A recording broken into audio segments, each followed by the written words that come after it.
Hello, everybody.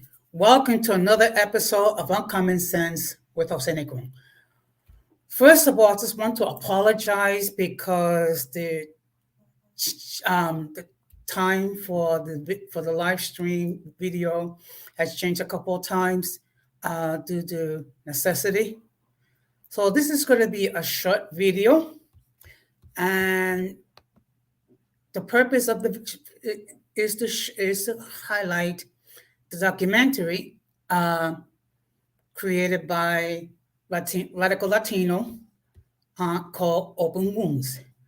Right now, we are live Facebook, YouTube, and Periscope on Twitter. So I know everybody else will catch this on the replay, and I apologize. So without further delay, I'm going to show you the documentary, part one, and then I'm going to have a short discussion. Just give me one moment.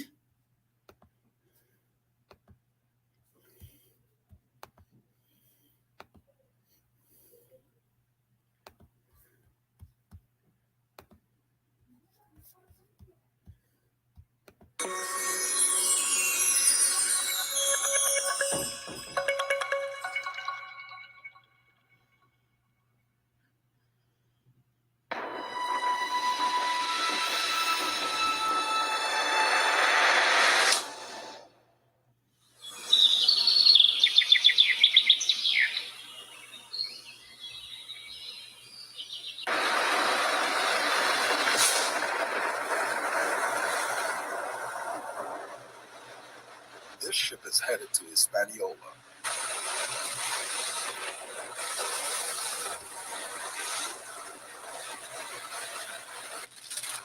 An island spanning over 29,000 square miles.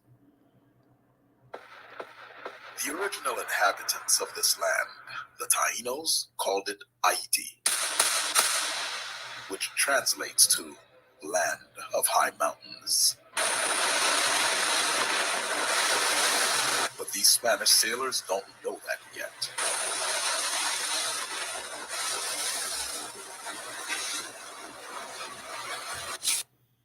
Improve your videos while keeping your pack light with music from Epidemic Sound.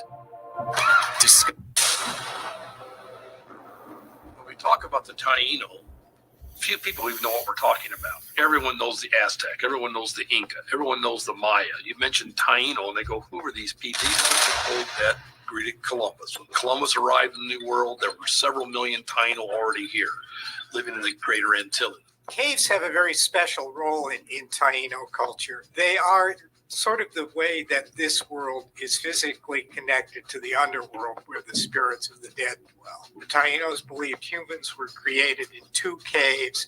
The Taino people came from one cave, and all the non-Taino people came from another. Caves in particular had a special significance for the Taino because they were considered to be gateways to the physical world and the spiritual world. When I look at Padre Nuestro, what I look at is its implications for the actual people in the Caribbean, which is one of the last places in the world that was inhabited. So 4,000 to 6,000 years ago, we know people came into the Caribbean. The question is, where did they come from? Probably the first wave coming into the Greater Antilles came from the mainland, probably Yucatan, by boat. Came across, inhabited Cuba, inhabited Dominican Republic, and we have evidence of that. When it comes to the Tainos, we have to understand propaganda. You can't have a so-called savage race actually do better than colonial conquest. So they will downplay the great achievements many native populations made.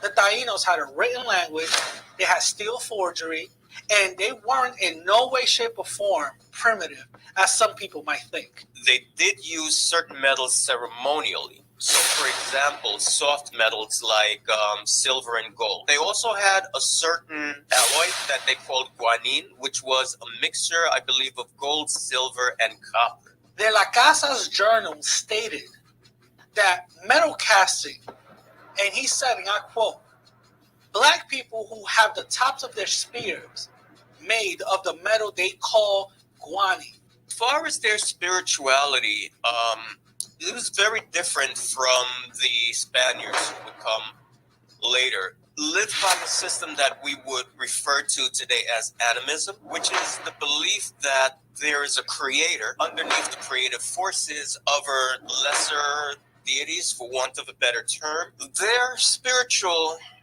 outlook on life, or the existence of the cosmos, was in stark contrast to the European or Judeo-Christian outlook on spirituality. We had to live in balance with all of the elements of nature, right? Now you contrast that with the Judeo-Christian ideology that man is separate from nature, and that nature has been given to mankind for us to dominate. It's a very different outlook on life.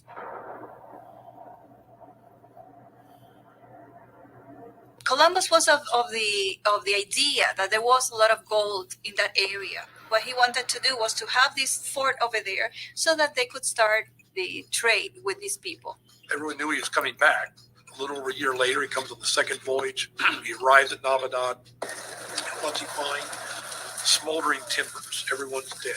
There was a doctor with the group who said they looked like they'd been dead about 2 weeks. Columbus was thinking about trade, but the Spaniards were thinking about colonization. They actually started to demand some things from the indigenous people, and the indigenous people just did not accept that. When it comes to white supremacy, control is everything. The Spanish had the mindset that non-white people are lower than them. So forced labor was implemented. They brought a priest, they brought some women, they brought animals, they brought everything they need for a full-fledged colonization. The sort of backbone of the early Spanish colonial economy was the right to make demands on the labor of the Taínos. If a Taíno did not want to accept Christianity, that person could be enslaved. One of the major sources of the writings of Father Las Casas. He had seen actually in Cuba rivers of blood, of all the indigenous people that were killed and massacred in the hands of the Spaniards. When Columbus came, this ushered in a destruction of their whole civilization, their whole way of life.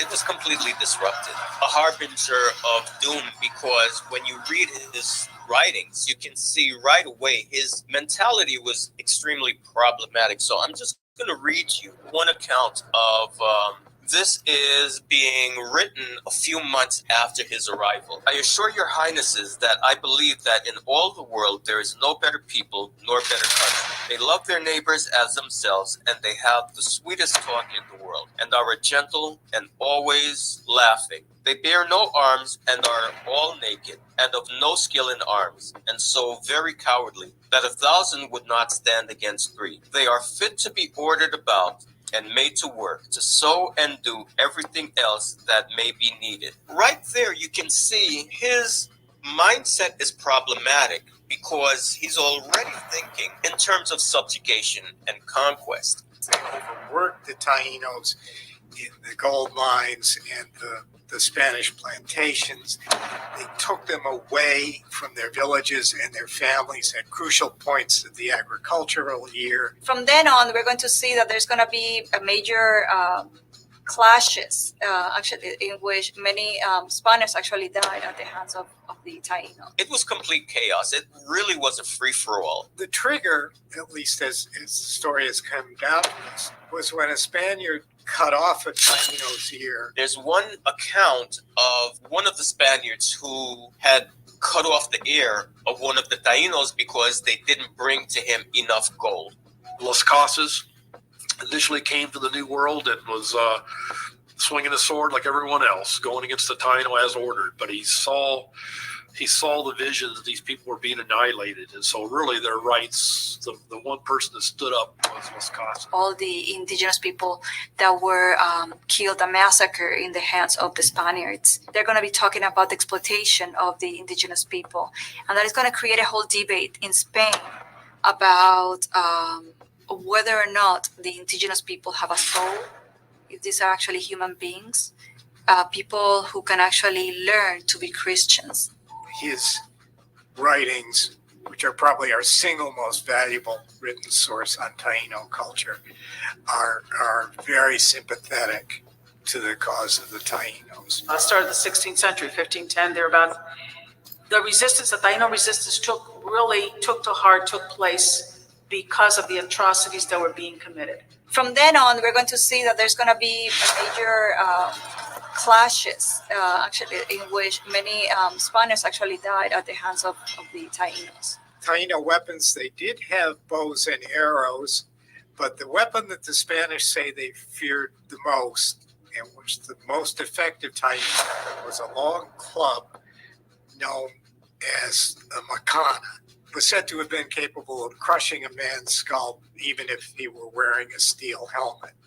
We had clubs, we had stones, yes, we had metal, we had knives, but they had weapons that we did not have. They had cannons that was easy to subjugate us, to subject us to their will.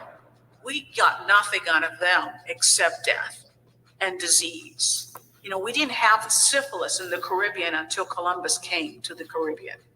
Okay, that was a European disease. As atrocities continue to occur by the Spaniards, where they hunted, where they would tear down complete yucayecas, villages of people.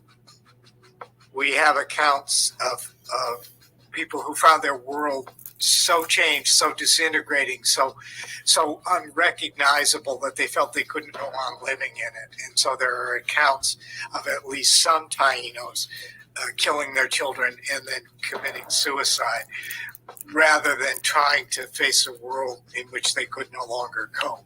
The annihilation of the culture of the Taino and right into the Americas is well documented. That small amounts of Spanish made huge influence because of their arms and their weapons and their tactics. They were there to conquer. They were there to make a conquest. Maybe there was 1 million. Maybe there was 500,000. The point is, there was a large number of indigenous population, the Taino, that were decimated, assimilated, or just disappeared within the first 10 to 20 years of contact with the New World. The Tainos had been pacified, subdued, and they had been placed under the system called the encomiendas, which meant that Spanish settlers were given tracts of land, and they were given ownership of the local population who lived on that land for the sake of extracting labor for them. It is a form of slavery. De las Casas, his account is probably the first and the most best known account of the atrocities that the Tainos faced. There's a myth that Columbus was jailed after the Spanish found out what he did to the native population, which is a huge mischaracterization of the truth. And once the crown finds out what was going on there, they send an inspector to Hispaniola, and Columbus and his brothers are arrested and taken back to Spain. Spain didn't care what happened to the lives of the Tainos, nor the treatment they endured. Columbus was jailed because of mismanagement of wealth and accused of hoarding gold outside of the eyes of Spain. So it's a combination of his ineptitude in running the colony and the level of brutality against the native population. Because of that, after 4 months of his incarceration, Spain let him out and gave him more money to sail for the 4th time. Finances to have a 4th and final expedition. They were instructed to treat the natives peacefully. What's written on paper and what happens in real life are two completely different things. Part of what he was entrusted to do when he went there was to convert them to Catholicism. Now, if you're busy cutting off people's noses and forcing them to work in mines, what time do you have for religious instruction? Those that didn't die from disease or from working the mines or being forced into slave labor were assimilated into the African blacks that were being brought in starting in 1511. And so these cultures were becoming intermixed. So I don't think the Taino are gone. I think they're still here today. Certainly the linguistics are here. We talk about hurricane, Taino, canoe, Taino, manatee, Taino. The word barbecue, Taino. There are people who identify themselves as Taino. The largest and most active groups are in Puerto Rico. The 2010 census that we just had, there was a 48% increase in people identifying as Taino on the island. Borinquen. That translates to about 19,000 people. In a very important study that was done now a few years ago under National Science Foundation, University of Puerto Rico, looking at genetics and looking at the traits of Taino that are in the genome. And certainly we see that. That's not to be unexpected. First, they went to remote village areas, then they went just to the general population. What they found was as many as 60% of the population of Puerto Rico is carrying the genome of the Taino. It is my job to go to Cleveland. There are 44,000 Puerto Ricans. If we go by the statistics, 60% of them are going to have Taino heritage, Taino blood in them, Taino DNA. They don't live the way Tainos did 500 years ago, but we don't live the way our ancestors did 500 years ago. But they do try to preserve some Taino traditional knowledge, Taino dances and music, Taino beliefs, and so on. Now we have a resurgence. The resurgence is that we accept who we are as indigenous people.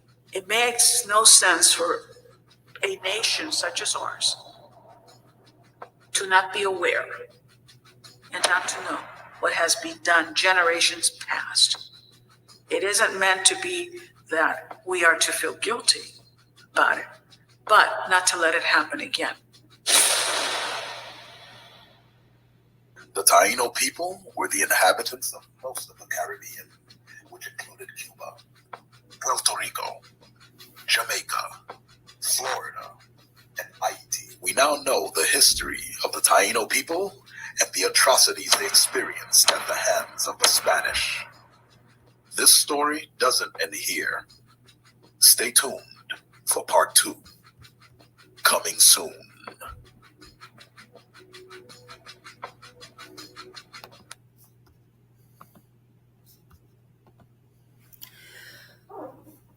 Now I'm going to give you my feelings about the song. Let me just say, hello, Christina. Hello, Taro. Hey, daughter.